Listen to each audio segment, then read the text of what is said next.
அம்மா தாலியா அரைக்கவா? தாலி என்றால் என்ன? தாலி என்றால் பெண்கள் கழுத்தில் கட்டுவது. கரெக்டா சொல்லுவேன். பெண்கள் கழுத்தில் கட்டுவது. பெண்கள் கழுத்தில் கட்டுவதில் என்றால் திருமணம். திருமணம் என்றால் என்ன?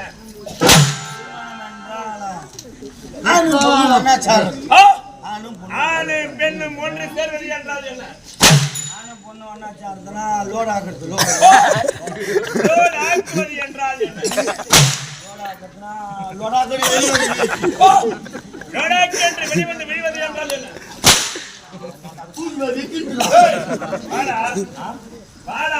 மாடா என்றால்